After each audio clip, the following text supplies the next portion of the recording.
few years ago, we had a gentleman in the congregation. His name was Artur. He has since moved out of state. But a number of you may remember because he shared some of his story one Sunday. I had met with him and just discovered an incredible individual's journey. And he told me a few stories, and one in particular was so striking. We shared it one Sunday, and it was back in 2018 or 19. And Arthur shared this. He said, I grew up in a very fundamental church. It was in the 1990s, and as a young boy who was struggling as a gay boy, I felt condemned to hell. I felt like God didn't like me, the people didn't like me, like my life was a secret. It was just a harsh environment to grow up in. He said by the 1990s, I'd struggled quite a bit in my life, but I discovered Matthew Fox's creation spirituality. He said, I heard a concept that said I was an original blessing and not an original sinner. And he said, something in me just resonated and said yes. And so it set him on a path of discovery. It set him on a path where he said, I visited a Hindu ashram. I wanted to learn to meditate. I just became an honest seeker, asking the universe to teach me in whatever way. And I began to discover self-love and self-value like never before. He said at one particular time, it was very strange, but he was having some body work done. And he said during that time, all of a sudden, just in his imagination, he had this beautiful image that came to him. He said it was February 14th. No, it was before that. He said a Chinese woman in red flowing robe just showed up clearly in my imagination. He could see it clearly. And not only could he see it, but he heard the words Kuan Yin. He said, I'd never heard that. I had no idea what it was.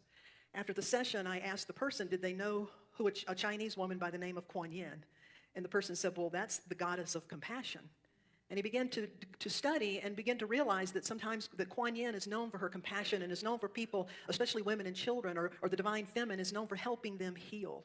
And he was beginning to do a lot of inner child work and was doing a lot of healing, so he was very drawn to understand what that was about. He then said on February 14th of 2000, he gave his own self the gift of attending a Kuan Yin retreat. And while he was at that retreat, he got so inspired, he just said, all of a sudden, I said, I know I need to go to Bali. I want to go to Indonesia. Everything in me knew I needed to do that, but there was one problem. I didn't know how. So a friend said, just look into it, just start planning it. So he started planning it and planned a trip, and he decided that he would need, exactly what he would need was $4,000. At the time, he didn't have the extra reserves, but he said, well, I'll need $4,000, and one day, this is what I'm going to do.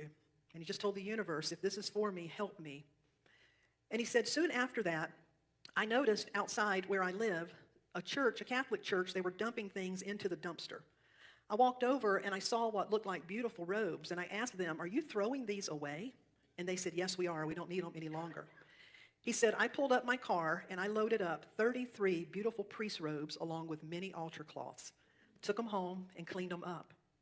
He said, then I said, okay, universe, I've got these priest robes and altar cloths. What in the world do they have to do with me getting to Bali and Kuan Yin? But he said, I just kept trusting. The next day, an idea popped into his head that said, what if you call Warner Brothers costume department and see if they happen to need some robes? So he followed through. It took a few days, but he followed through, and he made contact with someone at Warner Brothers, and they said, well, let's see what you've got. And they looked at it, and they said, well, let us see. We can give you, how about $4,000? They gave him to the penny, exactly what he needed for that trip. Now, the beautiful thing about it, true story, the beautiful thing about that is it has to do with finding value. That when we come to value ourselves, we begin to look for opportunity. We begin to see the good. We begin to trust the process.